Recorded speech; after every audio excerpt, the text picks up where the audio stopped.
ഞാൻ ഇവിടെ രണ്ട് മേഖലകളെ കുറിച്ച് ചർച്ച ചെയ്യുന്നത് കേട്ടു. അപ്പോൾ മൂന്നാമതൊരു മേഖലയെ കുറിച്ച് എനിക്ക് പറയാനുണ്ട്.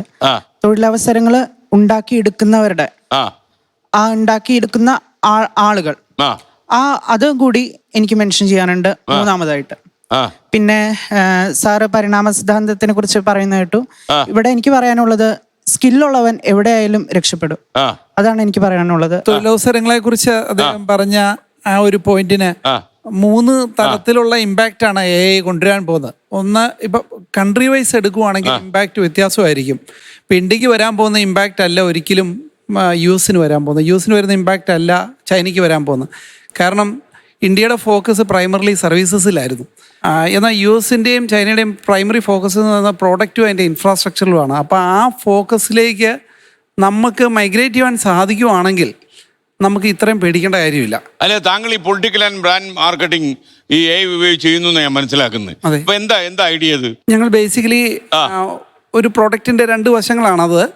അതിൻ്റെ അത് പൊളിറ്റിക്കൽ സൈഡ് ആദ്യമേ പറയാം. പൊളിറ്റിക്കലി നമുക്കറിയാം, ട്രഡീഷണലി സർവേസ് ആണ് ഏറ്റവും കൂടുതൽ, മീഡിയ ഹൗസസ് ആണെങ്കിലും ഏറ്റവും കൂടുതൽ ഡിപ്പെൻഡ് ചെയ്യുന്ന സർവേസ് ആണ്.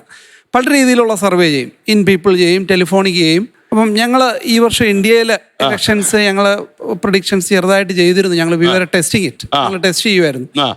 ഏകദേശം ഞാൻ മനസ്സിലാക്കുന്നത് 40ഓളം ഏജൻസികൾ തമിഴ്നാട് ഇലക്ഷൻസ് പ്രഡിക്റ്റ് ചെയ്തിരുന്നു. അതിൽ 2 ഏജൻസികളാണ് TVK ജയിക്കുന്നത്. ഒന്ന് ഞങ്ങളാണ്. 2 ഏജൻസികൾ പറഞ്ഞു. ഒന്ന് നിങ്ങൾ വിജയിക്കുമെന്ന് എന്തുകൊണ്ടാണ് പറഞ്ഞത്? ഞങ്ങൾ പറഞ്ഞത് പ്യൂർലി AI വെച്ച് ചെയ്തുകൊണ്ടാണ് ഞങ്ങൾക്ക് സാധിച്ചത്. അപ്പൊ അതാണ് അതിന്റെ അഡ്വാൻറ്റേജ്. അപ്പൊ ആ ഒരു സാമ്പിളിലൊക്കെ എടുക്കുന്നത് എങ്ങനെയായിരുന്നു? ഞങ്ങൾ അതായത് കംപ്ലീറ്റ്ലി പബ്ലിക് ഫ്ലോട്ടിംഗ് ഡേറ്റ, അതാണ് ഇപ്പോൾ ഒരു അതായത് പബ്ലിക്ലി ഇന്റർനെറ്റിൽ ഫ്ലോട്ട് ചെയ്യുന്ന ഇൻഫർമേഷൻ മാത്രം, പേഴ്സണലി ഐഡന്റിഫയബിൾ ആയിട്ടുള്ള ഒരു ഇൻഫർമേഷനും ഞങ്ങൾ എടുക്കുന്നില്ല. പൊതുജനങ്ങൾ ഇന്റർനെറ്റിൽ നടത്തുന്ന സംവാദമാണ് നമ്മൾ എടുക്കുന്നത്. അതാണ് അതിന്റെ കീ പീസ് ഓഫ് ഡേറ്റ. ആ ഡേറ്റയാണ് നമ്മൾ അനലൈസ് ചെയ്യുന്നത്. അത് അനലൈസ് ചെയ്തിട്ട് അതിനെ പിന്നെ കുറെ പ്രോസസ്സിലൂടെ അല്ല, ഈ സോഷ്യൽ മീഡിയയിൽ അല്ലെങ്കിൽ ഇന്റർനെറ്റിൽ വരാത്ത ലക്ഷക്കണക്കിന് വോട്ടർമാരുണ്ടായിരുന്നല്ലോ, അവരപ്പം നിങ്ങളുടെ സർവേയിൽ ഇല്ലയോ? എല്ലാവരും ഞങ്ങളൊരു ചോദിക്കുന്ന ഒരു വളരെ കോമൺ ആയിട്ടുള്ള വളരെ ഇമ്പോർട്ടൻ്റ് ആയിട്ടുള്ള ഒരു ചോദ്യമാണ്. കാരണം ഫോർ എക്സാമ്പിൾ ഇന്ത്യ പോലത്തെ ഒരു രാഷ്ട്രത്തിൽ എത്ര പേരാണ് ഇന്റർനെറ്റ് ഡെയിലി ഉപയോഗിക്കുന്നവർ? പക്ഷേ AI അവിടെയാണ് അതിൻ്റെ AI ബ്യൂട്ടി കിടക്കുന്നത്.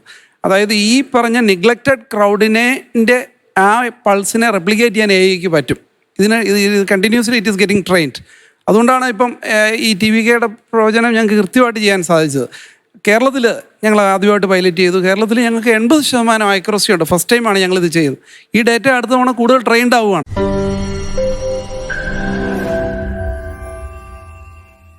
ലോകത്തെവിടെയായാലും ഏത് സമയത്തും 24 വാർത്തകളും ഓഗ്മെന്റഡ് റിയാലിറ്റി പാക്കേജുകളും എക്സ്പ്ലെയിനറുകളും വിശദമായി കാണാൻ ഞങ്ങളുടെ YouTube ചാനൽ നിങ്ങൾക്ക് സബ്സ്ക്രൈബ് ചെയ്യാം.